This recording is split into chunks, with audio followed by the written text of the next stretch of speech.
7번 자산액 M에 대한 효용함수가 루트 M인 소비자가 보유한 위험자산의 가액이 0.5의 확률로 100이고 0.5의 확률로 X이다. 이 소비자에게 이 자산의 리스크 프리미엄이 1일 때 X는 100보다 작은 값이다. 7번 문제는 불확실성 하위 경제학에서 기대 효용 이론에 관한 문제가 되겠습니다. 문제에서 주어진 내용에 소비자의 효용 함수가 있습니다. 그리고 위험 자산이 나오는데 위험 자산이 두 가지 경우로 하나는 100이 될 확률이 0.5이고 하나는 X가 될 확률이 0.5가 되겠습니다. 그리고 주어진 단서로는 소비자에게 이 자산의 리스크 프리미엄이 1로 되어 있습니다. 먼저 리스크 프리미엄, 위험 프리미엄이 무엇인지 보면 이것은 위험을 부담하도록 하기 위해 필요한 최소 금액을 의미합니다. 즉, 이 위험 자산과 동일한 효용을 주는 확실한 자산이 있다고 할 때 그 위험 자산의 가액과 확실한 자산의 가액의 차이를 위험 프리미엄이라고 이해하면 되겠습니다. 그래서 위험 프리미엄은 기대 자산에서 확실성 대등액 또는 확실성 등가액의 차이에 해당하게 되고요. 식을 변형하면 확실성 대등액은 기대 자산에서 위험 프리미엄을 뺀 것이 되겠습니다. 7번 문제는 0.5의 확률로 발생할 수 있는 X라는 가액을 구하는 것인데 이것을 구하기 위해서 주어진 리스크 프리미엄의 정보를 이용해서 접근하면 되겠습니다. 리스크 프리미엄은 1로 주어져 있고 그러면 우리는 기대 자산과 확실성 등가액을 구해서 식을 세운 다음에 정리하면 이 X값을 구할 수 있겠습니다. 확실성 대등액부터 구해보면 확실성 대등액은 기대 효용과 동일한 효용을 가져다주는 확실한 소득을 의미하고요. 여기서 기대 효용이라고 하는 것은 발생 가능한 상황에서 얻는 효용의 기대값을 의미합니다. 문제에서의 발생 가능한 상황은 두 가지 경우가 되겠습니다. 0.5의 확률로 100이 나오거나 X가 나오거나. 그런데 기대 효용이라고 하는 것은 효용의 기대값이기 때문에 100과 X를 주어진 효용 함수에 대입해서 나온 효용값을 가지고 기대값을 취하면 되겠습니다. 그래서 기대 효용의 식을 보면 각각의 효용에 발생할 수 있는 확률을 곱해서 기대값을 구할 수 있습니다. 그래서 우리가 100이 나오는 경우를 x1 그리고 문제에서 묻고 있는 스몰 x가 나오는 경우를 x2의 상황이라고 할 때 효용은 100이 나오는 경우에는 루트 100이 되겠고요.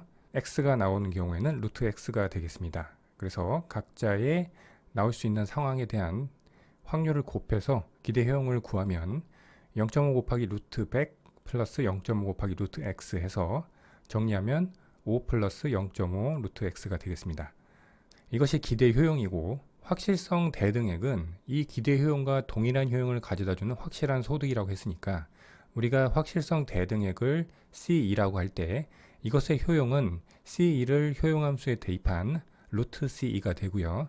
이 루트 C2가 지금 우리가 구한 기대 효용 값과 동일한 값이 된다는 것이 확실성 대등액의 정의에 따른 첫 번째 식이 되겠습니다. 그 다음 이제 기대 자산을 구해봐야 되는데 기대 자산이라고 하는 것은 발생 가능한 상황에서 얻는 자산의 기대값을 의미합니다. 문제에서 주어진 발생 가능한 상황이라고 하는 것은 이 위험 자산이 100과 X로 나타나는 것이고요. 그래서 역시 각각이 나타나는 확률을 곱해서 더해주면 기대 자산 값이 나오게 되겠습니다. 그래서 0.5 곱하기 100 플러스 0.5 곱하기 X 정리하면 50 플러스 0.5X가 되겠습니다. 이제 우리는 문제에서 주어진 리스크 프리미엄이 1이라는 정보를 가지고 식을 세워볼 수 있겠습니다. 즉, 이 확실성 대등액을 구했고 그 다음에 기대 자산을 구했고 문제에서 리스크 프리미엄을 1로 주어졌으니까 이렇게 식을 세울 수 있는데 확실성 대등액은 지금 기대 효용이 루트 C2니까 제곱해서 C2를 구하면 5 플러스 0.5 루트 X의 제곱이 되겠고요. 그 다음 기대 자산 마이너스 위험 프리미엄은 기대 자산이 50 플러스 0.5 X였고요. 거기서 위험 프리미엄 1을 빼면 49 플러스 0.5 X가 되겠습니다. 그래서 확실성 대등액과 기대 자산에서 위험 프리미엄을 뺀 것을 같게 이렇게 식을 세워줄 수 있겠습니다. 이것을 한쪽 변으로 정리를 해서 루트 x에 관한 식으로 정리를 해주면 x-20 루트 x 플러스 96은 제로라는 식이 되고요.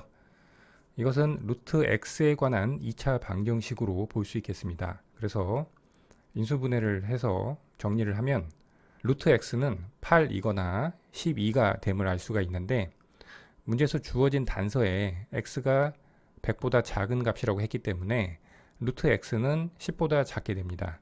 그래서 루트 x 마이너스 12, 이 항은 0보다 작은 항이 되고요. 그러면 이 전체가 제로가 되려면 루트 x 마이너스 8이 제로가 돼야 되겠죠. 그래서 루트 x는 8이고 x는 64로서 x가 100보다 작다는 문제 단서도 충족하는 답이 나오게 되겠습니다. 따라서 7번 문제의 답은 5번 64가 되겠습니다. 8번 비용 극소화를 추구하는 한 기업의 생산함수가 루트 LK이다. 노동과 자본의 가격은 모두 1로 동일하며 자본 투입량은 단기적으로 K바로 고정되어 있다. 이 기업의 생산량이 10일 때 단기 비용이 장기 비용의 1.25배라면 K바의 값은 단 L은 노동 투입량, K는 자본 투입량이고 K바는 단기 노동 투입량보다 작다. 8번 문제는 생산자 이론에서 비용 함수에 관한 문제인데, 단기 투입 요소인 자본 투입량 K바의 값을 구하는 문제입니다. 기업의 생산량이 10일 때 단기 비용이 장기 비용의 1.25배라고 했는데, 그래서 우리는 단기 비용과 장기 비용을 구해서 단기 비용이 장기 비용 곱하기 1.25배라는 식을 세운 다음에 정리하면 K바를 구할 수 있겠습니다. 먼저 단기 비용부터 구해보면 기업의 단기 비용은, 지금 이 기업은 노동과 자본을 투입해서 생산물을 생산을 해내는데, 노동과 자본의 가격을 각각 W와 R이라고 하면 단기 비용 함수는 WL 플러스 RK 바의 형태가 되겠습니다. 그리고 제약 조건은 생산 함수 우리가 Q라고 하면 루트 LK인데, 단기에는 자본 투입량이 K 바로 주어져 있으니까 K 바로 표현을 하면 되겠습니다. 제약 조건에서 Q도 주어져 있고 K 바는 미지수지만 고정값이 되겠고, 그러면 변수는 노동 투입량 L이 되는데, 양변을 제곱해서 L에 대해서 정리를 해주면 노동의 조건부 요소 수요 함수가 되겠습니다. 그래서 정리하면 단기 함수에서 노동의 조건부 요소 수요 함수는 K 바분의 Q 제곱이 되겠습니다. 이것을 목적 함수인 단기 비용 함수에 대입을 해서 정리를 하면 K 바분의 Q 제곱 플러스 K 바가 되겠습니다. 노동과 자본의 가격 W와 R이 1이기 때문에 이 단기 비용 함수는 L 플러스 K 바로 표현할 수 있고요. L이 K 바분의 Q 제곱이고 K는 K 바가 투입량이니까 정리하면 단기 비용 함수는 K 바분의 Q 제곱 플러스 K 바가 되겠습니다. 이제 장기 비용 함수를 구해보면 WL 플러스 RK를 최소화하는 장기 비용 함수는 비용 극소화 문제를 통해서 도출할 수가 있는데, 목적 함수는 WL 플러스 RK가 되겠고요. 제약 조건은 생산 함수 Q는 루트 LK가 되겠습니다. 장기에는 노동 투입량과 자본 투입량을 조절할 수 있으니까 우리는 비용 극소화 1개 조건인 기업의 한계 기술 대체율과 노동과 자본의 상대 가격 비율이 같다는 조건을 이용해서 도출할 수가 있습니다. 한계 기술 대체율은 생산 함수를 가지고 구할 수가 있는데, 한계 기술 대체율 정의는 노동의 한계 생산성 나누기 자본의 한계 생산성이 되겠고요. 그래서 생산 함수를 각각 노동과 자본에 대해서 편미분해주면 편미분한 결과를 노동의 한계 생산성, 자본의 한계 생산성으로 놓고 각각 분자와 분모에 넣고 정리하면 이 기업의 한계 기술 대체율은 L분의 K가 되겠고요. 노동과 자본의 상대 가격 비율은 문제에서 모두 가격이 1로 동일하다고 했으니까 R분의 W는 1이 되겠습니다. 그래서 비용 극소화 1개 조건인 한계 기술 대체율과 노동과 자본의 상대 가격 비율이 같다는 조건을 정리하면 K는 L이 되겠고요. 이것을 제약 조건인 생산함수에 대입하면 Q는 L 또는 K가 돼서 노동과 자본의 요소 수요 함수, 즉 특정 생산량이 주어졌을 때 비용을 극소화하는 노동과 자본의 투입량은 각각 L은 Q, K는 Q가 되겠습니다. 이것을 목적 함수에 대입하면 이 기업의 장기 비용 함수 EQ가 도출이 되겠습니다. 지금까지 우리는 단기 비용 함수와 장기 비용 함수를 구했으니까 문제에서 주어진 생산량이 10일 때 단기 비용이 장기 비용의 1.25배라는 것을 가지고 식을 세울 수가 있습니다. 단기 비용 함수가 K바분의 Q제곱 플러스 K바였고요. 장기 비용 함수는 EQ였는데 그것의 1.25배가 단기 비용 함수와 같다고 했으니까 이렇게 식을 세울 수 있겠고요. 그리고 Q는 10으로 주어졌으니까 Q를 대입해서 정리하면 K바분의 100 플러스 K바는 25가 되겠습니다. 양변에 K바를 곱해준 다음에 K바에 관한 방정식으로 정리를 해주면 K바 제곱 마이너스 25K바 플러스 100은 0이 되겠고요.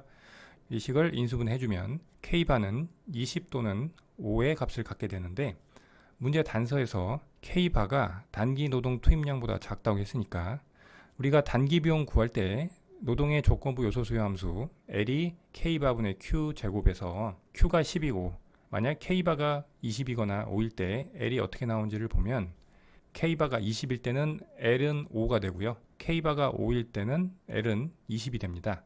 근데 문제에서 K바가 단기 노동 투입량보다 작아야 한다고 했으니까 K바는 5가 되겠습니다. 따라서 8번 문제의 답은 4번이 되겠습니다. 9번 완전 경쟁 시장에 대한 다음 설명 중 옳은 것은? 문제 9번은 완전 경쟁 시장에 대해서 종합적으로 묻는 문제입니다. 보기 1번에서 3번까지는 완전 경쟁 시장 개별 기업에 대한 설명이고요. 보기 4번에서 5번은 완전 경쟁 시장 산업에 대한 설명입니다. 보기 1번부터 하나씩 보겠습니다. 보기 1번은 개별 기업의 단기 공급 곡선에 대해서 묻고 있습니다. 완전 경쟁 시장에서 개별 기업은 시장에서 결정된 가격을 주어진 것으로서 그대로 받아들일 수밖에 없는 상황에 있습니다. 시장 이론에서 기업의 이윤을 극대화하는 조건은 한계 수입과 한계 비용이 같다는 조건입니다. 그런데 완전 경쟁 시장에서 개별 기업의 한계 수입은 시장에서 결정된 가격을 그대로 받아들여야 되기 때문에 시장에서 결정된 가격 자체가 한계 수입이 되고요. 그래서 한계 수입과 한계 비용이 같다는 기업의 이윤 극대화 조건은 가격과 한계 비용이 같다는 P는 MC라는 조건으로 변형이 됩니다. 그래서 그래프를 보시면 표준적인 비용 곡선들이 그려져 있고요. 단기 한계 비용 곡선이 단기 평균 가변 비용 곡선 SAVC와 단기 평균 비용 곡선 SAC의 최저점을 아래에서 위로 관통하는 모습을 가지고 있습니다. 이렇게 기업의 비용 조건이 주어져 있는 상태에서 시장에서 가격이 정해지면 그 가격과 한계 비용이 같아지는 지점에서 이 기업은 생산을 하게 되는데 그렇다면 한계 비용 곡선 자체가 기업의 공급 곡선으로 작용하게 됩니다. 하지만 한계 비용 곡선 전체가 다 공급 곡선은 아니고요. 가격 수준에 따라서 이 기업이 주어진 가격에 따라 생산을 하는 것보다 생산을 중단하는 것이 더 이득일 경우에는 한계 비용 곡선이 공급 곡선이 되는 것이 아니고 수직축에 있는 생산을 하지 않게 되는 이 수직선이 단기 공급 곡선이 됩니다. 그럼 어떤 조건 하에서 기업이 생산을 중단하게 되는지 살펴보면 먼저 A점을 살펴보겠습니다. 이 A점은 단기 평균 가변 비용 곡선의 최저점이고요. 이 점을 단기 한계 비용 곡선이 관통하기 때문에 시장 가격이 이 높이로 정해지게 되면 이 A점이 이 기업의 단기 공급 곡선의 한 점이 됩니다. 그런데 만약 이 P1이라는 가격보다 시장의 가격이 작아질 경우 그것은 무엇을 의미하냐면 시장 가격이 기업의 단기 평균 가변 비용 곡선보다 더 낮다는 것이고 그럴 경우에 이 기업은 생산을 중단하게 됩니다. 왜 그런지 수식으로 한번 살펴보면 먼저 기업의 총 비용은 총 고정 비용과 총 가변 비용으로 이루어져 있는데 우리는 총 고정 비용이 전체가 매몰 비용의 성격을 갖는다는 가정하에서 논리를 전개해 보겠습니다. 총 고정 비용이 매몰 비용의 성격을 갖게 되면 이 기업이 생산을 중단하던 총 고정 비용만큼의 비용은 동일하게 발생하게 됩니다. 그런 전제하에서 총 수입에서 총 비용을 뺀 것은 이익이고 거꾸로 총 비용에서 총 수입을 뺀 것은 손실이 되는데, 이 손실이 총 고정 비용보다 클 때 이 기업은 생산을 중단하는 것이 더 나은 결과가 됩니다. 왜냐하면 생산을 중단하게 되면 총 고정 비용만큼의 비용만 지출이 되는데, 생산을 하게 되면 총 고정 비용뿐만 아니라 총 수입을 초과하는 총 가변 비용만큼 추가적으로 손실이 발생하기 때문에 그렇습니다. 그래서 총 비용에서 총 수입을 뺀 손실이 총 고정 비용보다 클 때 생산을 중단하는 것이 더 나은 결과가 되는데, 이 식을 좀 변형을 해보겠습니다. 총 비용은 총 고정 비용과 총 가변 비용의 합입니다. 이것을 이 총 비용 자리에 대입을 한 다음 좌변과 우변에서 총 고정 비용이 공통으로 들어가니까 제거를 해주면 총 가변 비용 마이너스 총 수입이 0보다 크다라는 식이 되고요.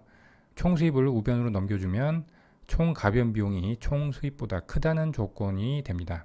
양변을 생산량 Q로 나눠주면 총 가변 비용은 평균 가변 비용이 되고요. 총 수입은 가격, 그리고 이 가격이라고 하는 것은 평균 수입을 의미하죠. 총 수입을 생산량으로 나눴으니까 평균적으로 벌어들이는 수입의 의미를 갖게 되기 때문이죠. 그래서 완전 경쟁 시장의 개별 기업이 생산을 중단하는 것이 더 나은 조건은 평균 가변 비용이 가격보다 큰 경우가 되겠습니다. 즉, 가격이 평균 가변 비용에 미치지 못하는 조건이 되는데, 그게 그래프상에서는 A점이 평균 가변 비용의 최저점이잖아요. 그래서 이 최저점보다 시장에서 결정된 가격이 더 작을 때, 즉 P1보다 더 작을 때 이 기업은 생산을 하는 것보다 생산을 중단하는 것이 더 나은 결과를 가져오기 때문에 생산량이 제로인 이 수직축이 이 기업의 단기 공급 곡선이 됩니다. 그리고 이 P1의 가격은 이 기업이 생산을 하는 것과 생산을 중단하는 것이 무차별하게 되는 가격이 되겠습니다. 그래서 우리는 이 가격 P1을 생산 중단 가격이라고 하고요. 그리고 A점과 같이 평균 가변 비용이 최저가 되는 점을 생산 중단점이라고 합니다. 그 다음 이 B점이 있는데, 이 B점은 단기 평균 비용의 최저점을 의미하고요. 이 B점을 우리는 손익분기점이라고 합니다. 왜 손익분기점이라 하는지 살펴보면, 손익분기점은 기업 입장에서 총 비용과 총 수입이 차이가 없는 생산점이 되겠습니다. 즉, 총 비용과 총 수입이 같게 된다는 것인데, 총 비용과 총 수입을 생산량 Q로 나눠주게 되면 총 비용은 평균 비용이 되고요. 총 수입은 평균 수입이 됩니다. 즉, 가격이 되는데, 그래서 평균 비용과 가격이 같은 조건일 때 손익분기점이 됩니다. 그것이 그래프상에서 이 B점, 즉 시장에서 정해진 P2라는 가격과 단기 평균 비용 곡선의 최저점이 만나는 점이 되겠습니다. 이 점은 단기 한계 비용 곡선이 관통하는 점이기 때문에 P는 MC라는 완전 경쟁 시장에서의 기업의 이윤 극대화 조건을 만족하는 점인 동시에 시장 가격인 평균 수익과 평균 비용이 일치하는 점이기 때문에 손익분기점이 됩니다. 그래서 정리하면 완전 경쟁 시장 개별 기업의 단기 공급 곡선은 생산 중단 가격 P1보다 작은 구간에서는 원점에서 수직인 직선이 되고요. 생산 중단 가격 이상의 구간에서는 생산 중단점 위로 뻗어 있는 단기 한계 비용 곡선이 개별 기업의 단기 공급 곡선이 됩니다. 따라서 이 보기 1번에서 개별 기업의 단기 공급 곡선이 평균 비용 곡선과 동일하다는 설명은 틀린 보기가 되겠습니다. 보기 2번을 보겠습니다. 산출물의 시장 가격이 상승하더라도 개별 기업의 생산 중단점은 변하지 않는다. 개별 기업의 생산 중단점은 이 비용 조건이 결정하는 것이지 시장 가격과는 관련이 없습니다. 즉, 단기 평균 가변 비용 곡선의 최저점이 생산 중단점이었는데, 이것은 시장 가격의 변동과는 관련이 없는 점이 되겠습니다. 그래서 보기 2번은 맞는 보기가 되고요. 그렇다면 이 개별 기업의 생산 중단점에 영향을 주는 조건은 무엇이냐? 기업이 지출한 총 비용 중에서 우리가 총 고정 비용을 전부 매몰 비용이라고 가정을 했을 때 이 A점이 생산 중단점이었습니다. 그래서 고정 비용의 성격이 달라지면, 즉 고정 비용 중에서 매몰 비용이 차지하는 비중이 달라지면 생산 중단점이 달라지게 되는데, 고정 비용 전체가 매몰 비용인 경우에는 보기 1번에서 우리가 전개했듯이 단기 평균 가변 비용 곡선의 최저점이 생산 중단점이 됐고요.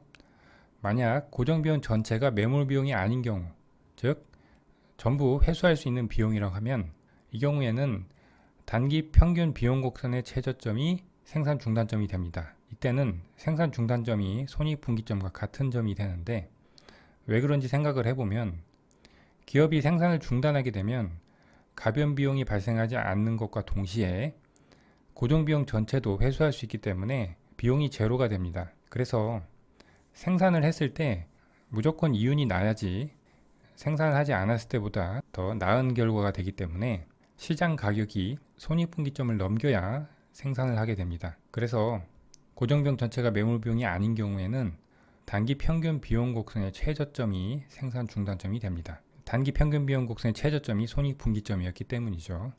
그리고 첫 번째 경우와 두 번째 경우의 중간, 즉 고정비용 중에 일부만 매몰비용인 경우에는 매몰비용이 아닌 나머지 부분이 회수 가능한 비용이기 때문에 생산 중단점은 A점과 B점 사이에 위치하게 되고 매몰비용의 비중이 작아지면 생산 중단점은 B에 가깝게 되고 매몰비용의 비중이 커지면 생산 중단점은 A점에 가깝게 됩니다. 다음은 보기 3번을 보겠습니다.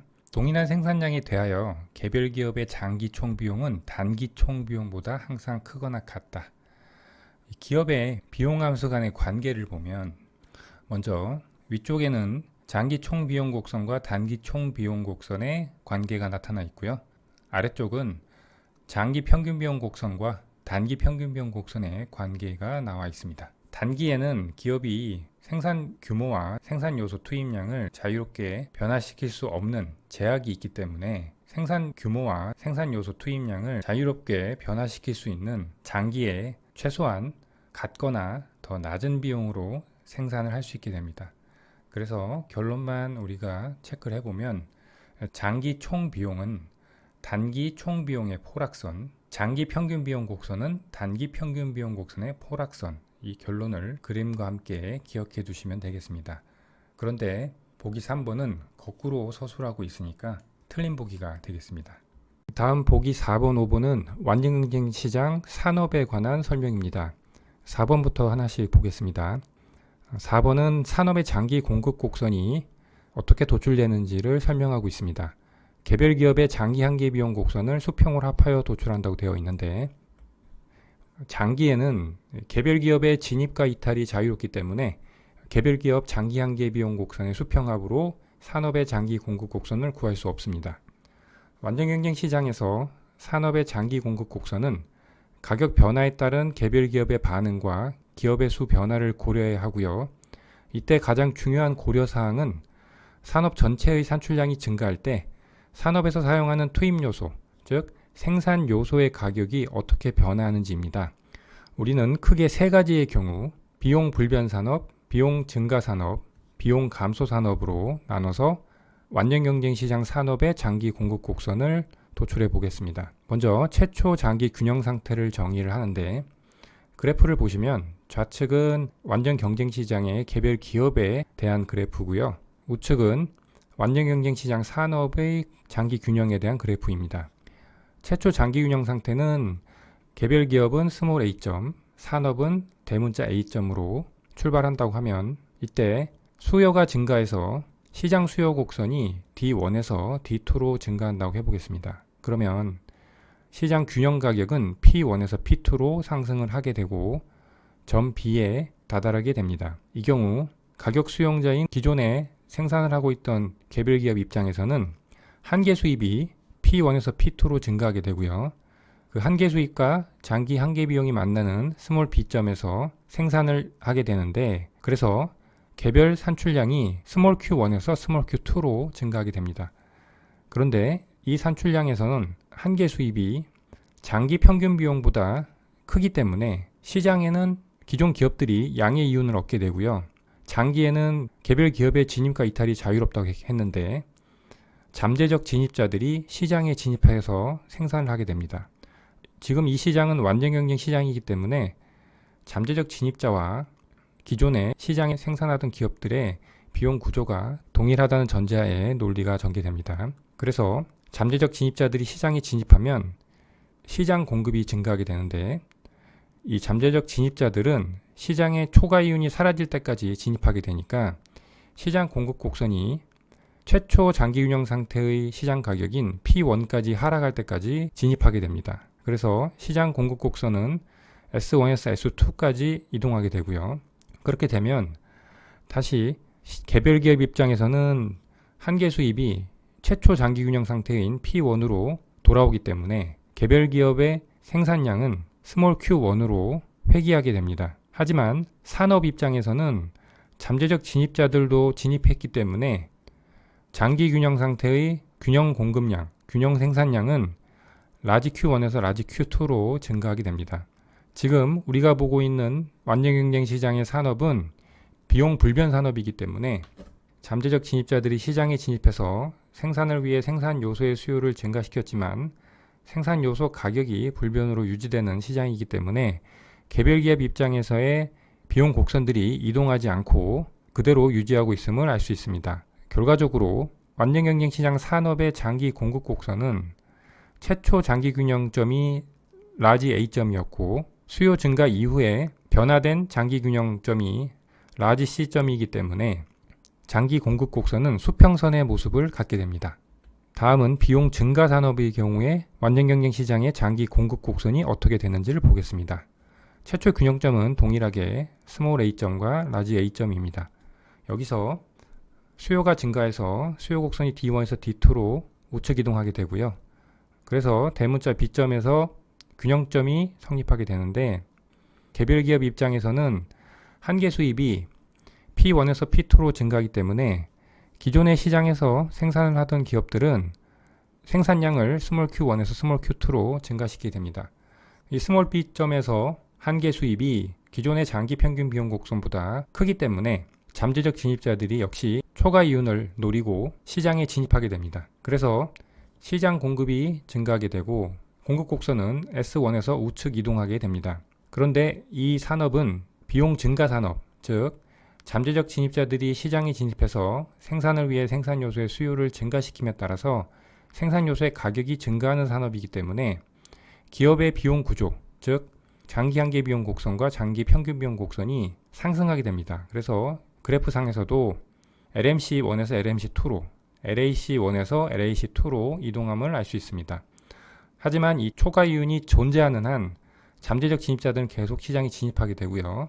결국 초과 이윤이 사라질 때까지 한계 수입과 한계 비용이 같고 한계 수입과 장기 평균 비용이 같은 점인 스몰 c, 즉 시장 가격이 P3가 되는 점까지 공급 곡선이 우측 이동해서 새로운 장기 균형 상태에 다다르게 됩니다. 개별 기업 입장에서는 스몰 c에 해당하는 생산량을 생산하게 되고요. 산업 전체의 산출량은 대문자 Q3가 됩니다. 그래서 결과적으로 비용 증가 산업의 경우에는 완전 경쟁 시장의 장기 공급 곡선은 우상향하는 기울기를 갖게 됩니다. 마지막으로 비용 감소 산업의 경우를 보겠습니다. 이 경우에도 최초 균형점 스몰 a와 라지 a에서 시장 수요가 증가해서 수요 곡선이 D1에서 D2로 우측 이동하게 되고 그렇게 형성된 시장 가격 P2가 개별 기업 입장에서 양의 이윤을 얻게 만들고 그래서 잠재적 진입자들이 시장에 진입하게 됩니다. 그런데 이 산업은 산업이 점점 커지면서 전보다 싸게 얻을 수 있는 규모의 이점을 가지는 비용 감소 산업입니다. 그래서 기업의 장기 평균 비용 곡선, 장기 한계 비용 곡선이 하방으로 이동하게 됩니다. 그래서 앞서 본 비용 불변 산업이나 비용 증가 산업에 비해서 시장에 진입하는 잠재적 진입자들의 수가 더 늘어나게 되고요. 결국 새로 변화된 장기 평균 비용 곡선과 장기 한계 비용 곡선이 만나는 스몰 c에 해당하는 높이, 즉 P3라는 시장 가격에 이를 때까지 공급이 이루어지게 되고요. 그래서 이 점에서 새로운 장기 균형 상태가 성립하게 됩니다. 결과적으로 비용 감소 산업의 완전 경쟁 시장의 장기 공급 곡선은 우하향하는 모습을 갖게 됩니다. 자, 다시 보기로 돌아와서 보기 4번 산업의 장기 공급 곡선은 개별 기업의 장기 한계 비용 곡선을 수평으로 합하여 도출한다. 장기에는 개별 기업의 진입과 이탈이 자유롭기 때문에 개별 기업의 장기 한계 비용 곡선의 수평합으로 산업의 장기 공급 곡선을 구할 수 없습니다. 그래서 보기 4번은 틀린 보기가 되겠고요. 보기 5번, 장기 균형에서 시장 수요가 증가하면 새로운 장기 균형에서 시장 가격은 상승한다. 완전경쟁 시장 장기 공급 곡선을 구할 때 우리는 이 산업이 비용 증가 산업인지 비용 불변 산업인지 비용 감소 산업인지에 따라서 장기 공급 곡선의 모양이 우상향, 수평, 우하향 세 가지의 모습으로 나옴을 확인했습니다. 그래서 최초 장기 균형 A점에서 시장 수요가 증가했을 때 생산 요소의 비용이 어떻게 변하는지에 따라서 새로운 장기 균형 B, C, D점에서 시장 가격은 상승할 수도 있고 그대로이거나 혹은 하락할 수 있습니다. 그래서 보기 5번은 비용 증가 산업인 경우에만 맞는 이야기고요. 비용 불변 산업이나 비용 감소 산업의 경우에는 틀린 설명이 되기 때문에 보기 5번은 틀린 보기가 되겠습니다. 그래서 문제 9번의 답은 보기 2번이 되겠습니다. 10번, 기업 A는 X제를 독점 생산하고 있다. X제 시장의 역수요 함수는 P는 120-2분의 1 Q이고 A의 비용 함수는 2분의 1 Q 제곱 플러스 20이다. 정부는 독점으로 인한 자원 배분의 비효율성을 줄이기 위해 독점 가격보다 낮고 80보다 높은 가격을 가격 상한으로 설정하였다. 정부의 가격 규제 후 발생하는 자중 손실이 가격 규제 전 자중 손실의 4분의 1이라면 정부가 설정한 가격 상한은 단 P는 가격, Q는 산출량이다. 10번 문제는 자중 손실을 비교하는 문제입니다. 독점인 경우에 발생하는 자중 손실과 정부가 가격 상한제를 설정한 이후 발생하는 자중 손실을 비교하는 문제인데 자중 손실을 구하기 위해서는 기준점이 필요하죠. 완전 경쟁 시장에서의 균형이 기준점이 되는데 그래서 먼저 독점 시장의 균형과 완전 경쟁 시장의 균형을 구한 뒤에 정부가 독점을 규제하기 위해 가격 규제를 했을 때 발생하는 자중 손실이 가격 규제 전, 즉 독점 시장 상태에서 발생하는 자중 손실의 4분의 1이라는 조건을 이용해서 정부가 설정한 가격 상한을 구하면 되겠습니다. 먼저 주어진 역수요 함수와 비용 함수를 통해서 독점 시장과 완전 경쟁 시장 균형을 구해보면 독점 시장의 균형 조건은 한계 수입과 한계 비용이 같다는 MR은 MC 조건입니다. 한계 수입 곡선은 역수요 함수에서 Q 앞에 개수 기울기에 해당하는 마이너스 2분의 1을 2배를 하면 되죠. 그래서 한계 수입은 120-Q가 되고요. 한계 비용은 비용 함수를 Q에 대해서 미분하면 Q가 되겠습니다. 그래서 MR은 MC 조건에 의해서 정리를 하면 독점 시장의 균형은 생산량이 60이고 가격이 90이 되겠습니다.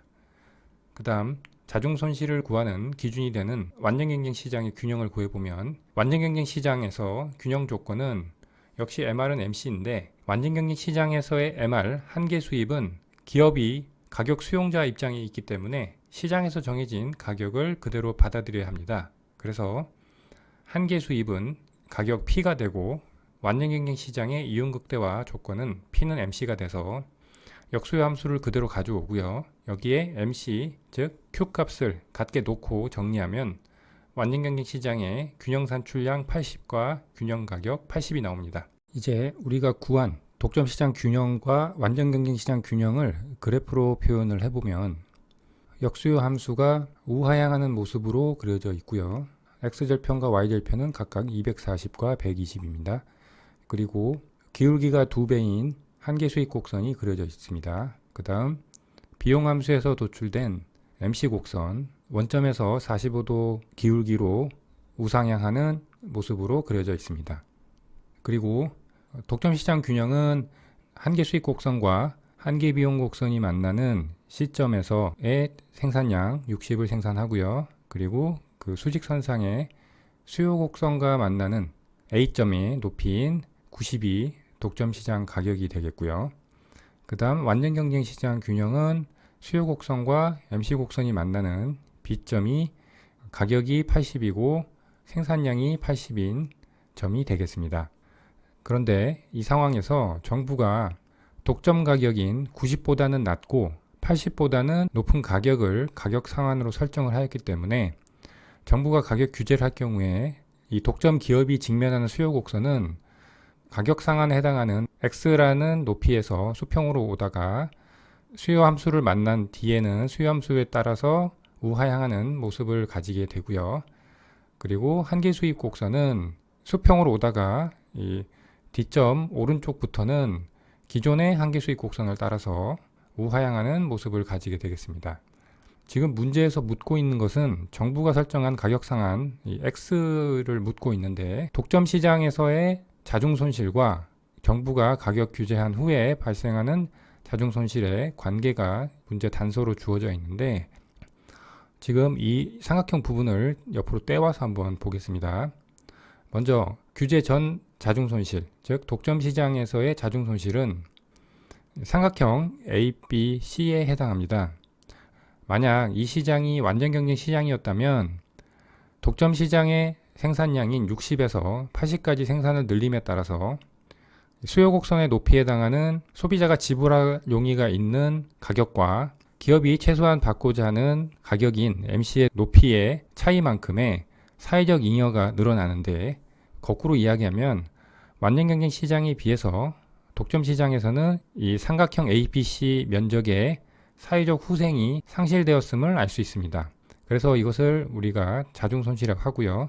이 자중손실의 면적을 구해보면 삼각형 ABC의 넓이는 2분의 1 곱하기 밑변에 해당하는 90에서 60의 길이, 그리고 높이에 해당하는 80에서 60의 길이를 넣어서 계산을 하면 300이 나옵니다. 이게 독점 시장에서의 자중손실의 크기고 가격 규제 전의 자중손실에 해당하게 되겠습니다. 그런데 정부가 가격을 규제한 이후에 자중손실은 이 300의 4분의 1에 해당한다는 내용으로 문제에서 단서가 주어져 있는 것이죠. 그래서 만약에 정부가 가격 규제를 X라는 가격으로 했다고 하면 독점 기업의 한계 수익 곡선이 한계 비용과 만나는 이점에 해당하는 생산을 하게 되겠고요. 그리고 수직선상의 수요 함수와 만나는 D점의 높이에 해당하는 가격이 균형 가격이 되겠죠. 즉 정부가 가격 규제한 이 X라는 가격이 균형 가격이 되겠죠. 그래서 이 가격 규제 후에 발생하는 자중손실 같은 경우에도 독점 시장의 자중손실을 구한 것과 마찬가지로 완전 경쟁 시장의 균형점과 비교했을 때 사회적 후생이 얼마나 손실됐는지를 보면 되는데, 이 삼각형 DB2에 해당하는 면적임을 알 수 있습니다. 그런데 옆에 오시면 지금 삼각형 ABC와 DB2는 닮은 삼각형입니다. 그런데 문제 단서에서 넓이의 B가 4대 1이라고 했기 때문에 길이의 B는 2대 1이 됩니다. 그래서 삼각형 ABC의 높이에 해당하는 부분이 20이기 때문에 삼각형 DB2의 높이에 해당하는 부분은 그 절반인 10이 돼야 돼서 D2 선상의 X좌표는 70이 됩니다. 그래서 이 70에 해당하는 높이인 D점의 Y좌표를 구하면 문제에서 묻는 정부가 설정한 가격 상한이 되는데, 이 70을 역수요 함수의 Q 자리에 대입해서 정리하면 85가 나옵니다. 따라서 문제 10번의 답은 5번이 되겠습니다. 11번 X제를 독점 생산하는 기업 A의 비용 함수가 2Q 제곱이고 개별 소비자의 역수요 함수는 P는 14-2Q로 동일하다. A는 다음과 같이 개별 소비자의 소비량을 두 개의 구간으로 나누어 구간별 가격 책정을 실시한다. 소비량 중 Q1까지는 Q1에 대응하는 수요 곡선상의 가격 P1을, Q1을 초과하는 소비량에 대해서는 P1보다 낮은 P2를 책정한다. 이윤을 극대화하는 A가 책정하는 P1과 P2를 곱한 값은 단 Q는 산출량이고 소비자 간 재판매는 없다. 11번 문제는 2급 가격 차별에 대한 문제입니다. 2급 가격 차별은 판매할 상품을 몇 개의 덩어리로 나누고 각 덩어리에 대해서 다른 가격을 매기는 방식을 의미합니다. 문제에서 기업 A는 소비량을 두 개의 구간으로 나누어서 가격 책정을 한다고 했습니다. 우리는 수식으로 문제를 풀 건데, 수식을 세우기 위한 이해를 위해 그래프를 통해서 생각을 해보면 우하향하는 수요 함수가 그려져 있고요. 그리고 비용 함수에서 도출된 한계 비용 함수 4Q가 우상향하는 모습으로 그려져 있습니다. 이것은 공급 곡선의 역할을 하죠. 그 다음 소비량을 두 개의 구간으로 나눈다고 했는데, 우리가 1구간을 Q1까지 그리고 2구간은 Q1을 초과하는 소비량에 대해서 최대 Q2까지, 물론 이 구간은 Q1에서 Q2 사이의 구간이 되겠고요. 전체 소비량이 Q2가 되겠습니다. 그래서 Q1에 해당하는 수요 곡선상의 가격을 P1, 그리고 Q2의 높이에 해당하는 수요 곡선상의 가격을 P2라고 해보겠습니다. 결국 이 기업의 이윤은 1구간의 판매량에 대한 판매 수입, 그리고 2구간의 판매량에 대한 판매 수입, 거기서 생산 비용을 뺀 것이 이윤이 되겠는데, 그것을 극대화하는 식으로 세우면 되겠습니다. 이윤을 파이라고 할 때 맥스 파이는 1구간의 판매 수입, 2구간의 판매 수입을 더한 다음 총 비용을 빼면 됩니다. 1구간의 판매 수입은 P1 곱하기 Q1이 되겠고요. 2구간의 판매 수입은 P2의 판매량은 Q2-Q1이죠. 여기까지가 판매 수입의 합이 되겠고요. 거기서 비용을 빼면 되겠습니다. 비용은 이 기업이 Q2만큼의 생산을 하니까 Q2를 대입한 EQ2 제곱이 되겠습니다. 그 다음 이윤식을 생산량에 관한 식으로 표현해 주기 위해서 역수요 함수를 이용해서 P1을 대입해서 14-EQ1으로 바꿔주고요. 그리고 P2도 역시 역수요 함수를 이용해서 Q 자리에 Q2를 대입해서 14-EQ2로 바꿔줍니다. 그렇게 되면 이윤식이 Q1과 Q2의 식으로 변환이 됩니다. 변수가 두 개니까 이 두 변수의 각각에 대해서 편미분을 해준 다음 0으로 놓고 정리를 하면 이윤을 극대화해주는 Q1과 Q2의 관계식이 도출이 됩니다. 이 두 식을 정리하면 Q2는 2, Q1은 1이 되고요. 각각 역수요 함수에 대입해서 P1과 P2를 구하면 P1은 12고 P2는 10이 돼서 P1 곱하기 P2를 곱한 값을 구하라고 했으니까 P1과 P2를 곱한 값은 120이어서 답은 2번이 되겠습니다. 12번. 동질제를 생산하는 3개의 기업이 슈타켈버그 경쟁을 한다. 각 기업의 비용 함수는 0이며 시장의 역수요 함수 P는 100-Q이다. 기업 1이 먼저 산출량을 결정하고 기업 2는 기업 1의 산출량을 관찰한 후 자신의 산출량을 결정하고 마지막으로 기업 3은 기업 1과 기업 2의 산출량을 모두 관찰한 후 자신의 산출량을 결정한다. 이때 균형 가격은 단 스몰 qi는 기업 i의 생산량, p는 시장 가격, 라지 q는 스몰 qi를 모두 합한 값이다. 12번 문제는 3명의 플레이어가 있는 슈타켈버그 게임에 대한 문제입니다. 문제에서 기업 1이 선도자로서 먼저 산출량을 결정하고 그 이후에 기업 2가 기업 1의 산출량을 관찰한 후에 자신의 산출량을 결정하고 마지막으로 기업 3이 기업 1과 2의 산출량을 모두 관찰한 후에 자신의 산출량을 결정하는 방식입니다. 즉, 후순위에 있는 플레이어들은 앞선 기업들의 결정을 보고 자신의 산출량을 결정합니다. 이때 균형 가격을 묻고 있는데 의사결정 순서는 기업 1, 기업 2, 기업 3의 순서지만 우리가 이러한 순차 게임의 문제를 풀 때는 역진 귀납의 방법으로 뒤에서부터 올라오는 방식으로 문제를 풀면 되겠습니다. 구체적으로 알아보면 기업 3 같은 경우에 기업 1과 2의 선택을 보고 생산량 Q3를 결정하기 때문에 기업 3의 반응 곡선을 구하면 기업 1과 기업 2의 산출량의 함수가 되고요. 기업 2는 기업 1의 선택을 보고 생산량 Q2를 결정하는데 기업 3이 어떻게 반응할지도 고려해서 결정하게 됩니다. 그래서 기업 2의 반응 곡선은 기업 1의 생산량의 함수이면서 기업 3의 반응 곡선도 반영을 해서 도출이 됩니다. 마지막으로 기업 1은 기업 2와 기업 3이 어떻게 반응하는지 고려하여 자신의 생산량 Q1을 결정하는데, 즉 기업 2와 기업 3의 앞에서 구한 이 반응 곡선을 반영해서 자신의 반응 곡선을 도출하면 되겠습니다. 먼저 기업 3의 반응 곡선부터 도출해 보면 기업의 이윤 극대화 식을 통해서 도출할 수가 있는데, 이 기업 1부터 3까지 모든 기업이 산출한 시장 산출량을 대문자 Q라고 하면 이것은 이 단서에도 주어져 있듯이 각 기업의 생산량 소문자 Q1, Q2, Q3를 합한 것이 됩니다. 그래서 기업 3의 이윤식을 세워보면 가격 P 곱하기 Q3가 되는데, 여기서 가격 P는 문제에서 주어진 역수요 함수 100-Q를 가지고 사용하면 되는데, 이 대문자 Q가 소문자 Q1, Q2, Q3의 합이라고 했기 때문에 그것도 반영해서 대입을 해주면 이와 같은 식이 되고요. 기업 3의 이윤 극대화하니까 기업 3의 산출량 Q3로 편미분을 해서 제로로 놓고 정리하면 기업 3의 반응 곡선이 도출이 됩니다. 기업 3은 기업 1과 2의 선택을 보고 생산량 Q3를 결정한다고 했기 때문에 Q1과 Q2의 함수가 됨을 알 수가 있습니다. 다음 기업 2의 반응 곡선을 도출해 보면 역시 기업 2의 이윤극대화식을 세워보면 P 곱하기 Q2가 되고요.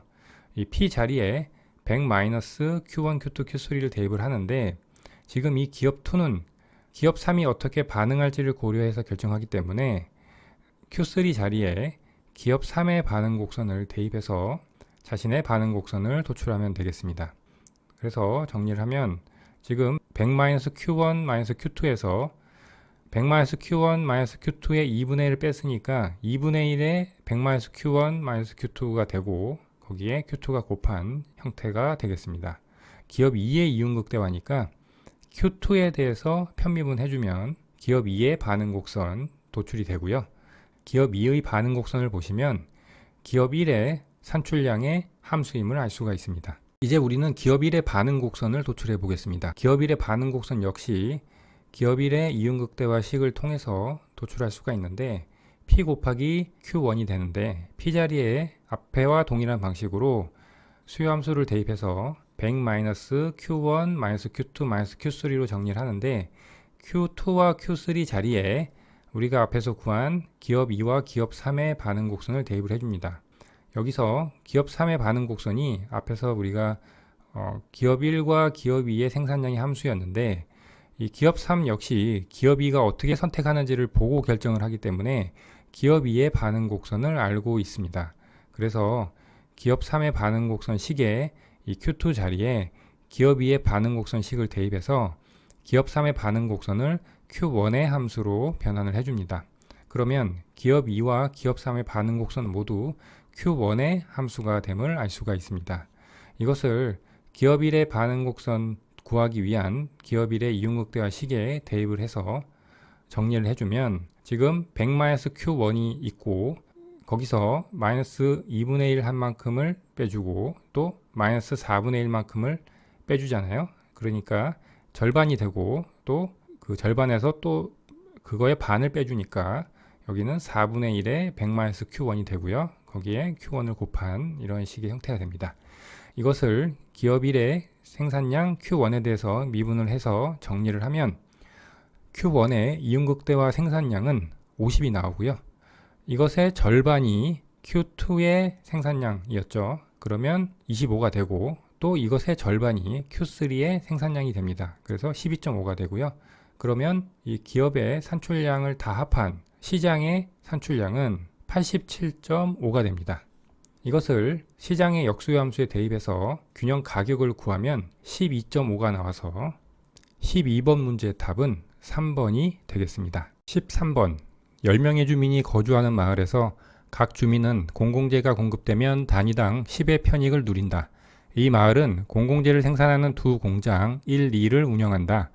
공장 1의 비용 함수는 2분의 1 Q1 제곱이고 공장 2의 비용 함수는 Q2 제곱이다. 이 마을의 최적 공공재 생산량은 단 QI는 공장 I에서 생산하는 공공재 수량이며 두 공장이 생산하는 공공재는 동질적이다. 13번 문제는 공공재에 대한 문제입니다. 마을의 최적 공공재 생산량을 구하기 위해서 공공재가 가져다주는 순편익을 극대화하는 생산량을 도출하면 되겠습니다.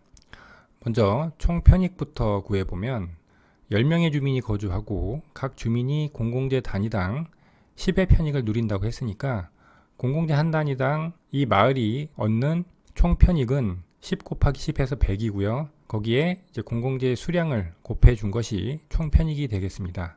그래서 10 곱하기 10 곱하기 Q가 되겠고요. 그 다음 총 비용은 비용 함수 두 개를 더하면 되는데 이 단서에서 두 공장이 생산하는 공공재가 동질적이라고 했기 때문에 단순하게 이 비용을 더할 수 있는 것이고 그리고 생산량 Q는 Q1 플러스 Q2로 표현할 수가 있겠습니다. 이제 이 마을의 순편익을 식으로 세워보면 총편익 마이너스 총비용이 되고요. 총편익은 100 곱하기 Q였는데 Q 대신에 Q1 플러스 Q2를 대입해 주고요. 거기서 총비용을 빼주면 되겠습니다. 지금 이 마을의 순편익은 Q1과 Q2의 함수니까 최적 공공재 생산량 Q를 구하기 위해서는 Q1과 Q2의 최적 생산량을 구하면 되겠죠. 그래서 순편익식을 각각 Q1과 Q2에 대해서 편미분해서 정리를 하면 Q1은 100이 나오고요. Q2는 50이 나옵니다. 그래서 문제에서 묻고 있는 이 마을의 최적 공공재 생산량은 Q1과 Q2를 더한 150이 되니까 답은 4번이 되겠습니다. 14번. 어느 지역의 기업 A는 생산 과정에서 인근 기업 B에 부정적인 영향을 미쳐 B의 생산 비용을 증가시킨다. 반면 B는 생산 과정에서 A에 긍정적인 영향을 미쳐 A의 생산 비용을 감소시킨다. A와 B의 비용 함수는 각각 CA는 A제곱 마이너스 B 플러스 5와 CB는 B제곱 플러스 A이다. A와 B가 생산하는 재화의 시장 가격은 각각 6과 4이다. 각 기업의 이윤극대화 산출량과 사회적으로 효율적인 산출량은 단 a, b는 각각 A와 B가 생산하는 재화의 수량이고 B의 생산량은 5 이하이다. 14번 문제는 외부 효과에 관한 문제입니다. 지금 기업 A는 기업 B에 부정적인 영향을 미친, 즉 해로운 외부성을 끼치고 있고요.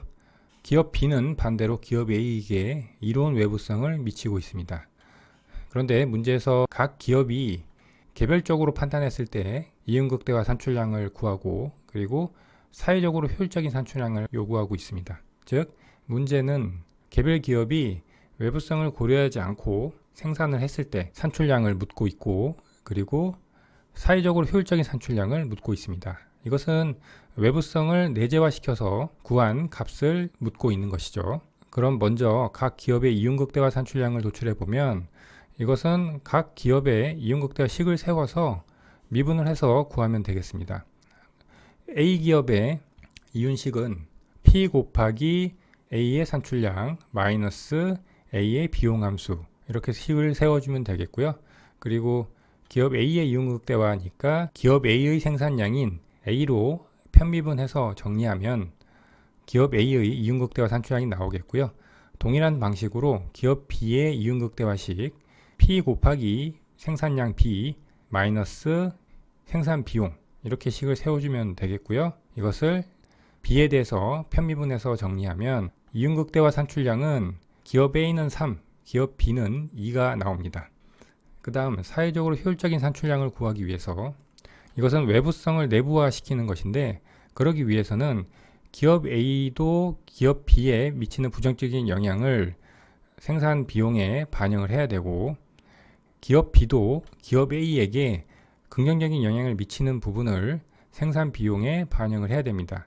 그러기 위해서 기업 A와 기업 B가 하나의 기업인 것처럼 이윤식을 세워주면 되는데 단순하게 각 기업의 이윤극대화식을 더해주면 되겠습니다. 이 더한 상태에서 각 기업의 산출량을 구하기 위해서 각각 A와 B에 대해서 편미분해서 정리하면 사회적으로 효율적인 산출량이 도출이 됩니다. 그래서 기업 A도 2.5, 기업 B도 2.5에 생산을 하는 것이 사회적으로 효율적인 산출량이 되겠습니다. 따라서 각 이윤극대화 산출량 3, 2는 보기 3, 4, 5번이 되겠고요. 그 다음 사회적으로 효율적인 산출량 둘 다 2.5인 경우는 보기 3번이 되겠습니다.